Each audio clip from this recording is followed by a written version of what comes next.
a former CAF disciplinary committee chairman, a respected arbitrator at the Court of Arbitration for Sport, as well as current chairman of the PSL DC, Mr. Raymond Hack. How does the world respond to a decision like this? Well, firstly, you've got to look at the decision. This was a decision made by the appeal board, and they based their decision on Article 82, which said that if the team goes off the field of play without the authority of the referee, Article 84 comes into play. But they didn't read Article 84 too well, because Article 84 says the team which contravenes the provisions of Article 82 and Article 83 will be eliminated from the competition. It doesn't say the provisions of Article 82 or 83. It says Article 82 and 83. And that's where they award the 3 points, or the 3-0 score. Senegal did not in any way, do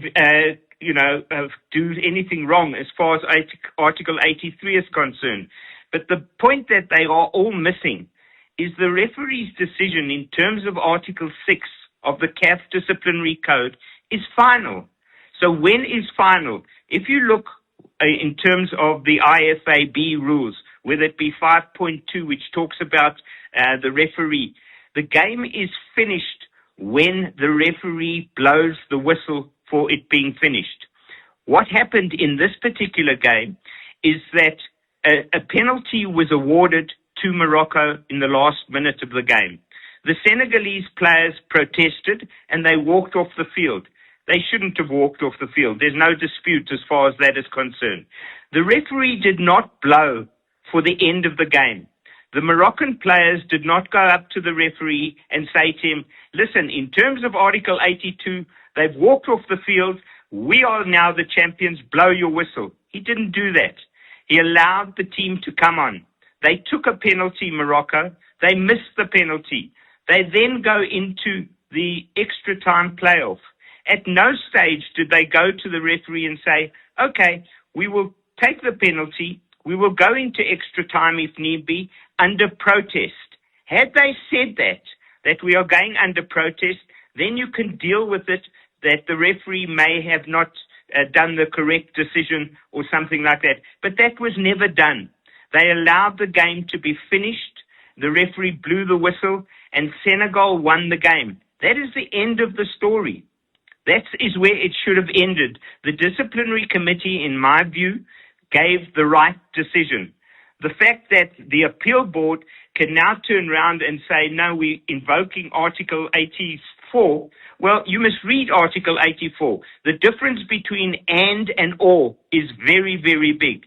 In any event, the final say is the referee when he blows the whistle. The fact that you go and reduce the fine imposed on Morocco for laser is laughable, because the rule is very clear. You are not allowed lasers. It is a penalty in terms of the rules, whether it's 1 laser or 10 lasers or 1,000 lasers. The question is very simple. Were there lasers in the stadium? Yes or no? If it's yes, then you are guilty. If it's no, you're not guilty. The fact that the ball boys, their sanction is reduced. Did the ball boys go beyond their rights by pulling the towel away from the goalkeeper? Yes, that's not in the spirit of the game. Article 5.2 talks about the spirit of the game. That is not in the spirit of the game. So how you can even consider reducing the fine, with due respect, in my opinion, is laughable. And what everyone is forgetting, and maybe the appeal board didn't take into account, there are precedents in this regard. Go back to 1976, when Guinea played Morocco. Morocco walked off the field of play. They then came back onto the field of play. It wasn't, the game wasn't abandoned. You had this in the CAF Champions League for the clubs, where Wyatt did the same thing.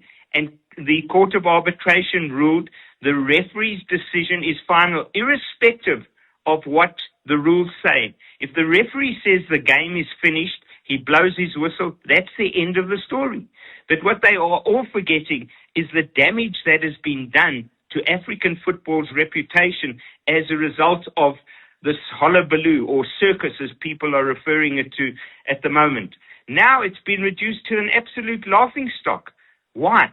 Because people want to put their own views of what the referee should do. If you want to say the referee is no longer in charge of football, then you don't need to have a referee. Then you can have anybody doing it. But if you want to go in terms of what the spirit and what the rules should be, then you have to observe the rules of the game. And the rules are very simple.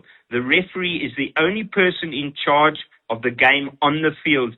And when he blows the whistle, that's the end of the game. Anything that happens before doesn't come into the final decision.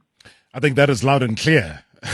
Because a lot of people were saying, is there ambiguity between Articles 82, 83, and 84? And could that work in Senegal's favor on appeal? So that's a key question. But I just want to read out Article 84 because, and I 100% agree with you, Raymond, is that they've applied it incorrectly. And what Article 84 says is that the team which contravenes the provisions of Articles 82 as well as 83 shall be eliminated for good from the competition. This team will lose its match by 3-0 unless the opponent has scored a more advantageous result at the time when the match was interrupted. In this case, the score will be maintained. The organizing committee may adopt further measures. So Senegal did not contravene 82 at all. They've misread it. They've applied the wrong article here. So, Raymond, obviously this is headed for CAS right now.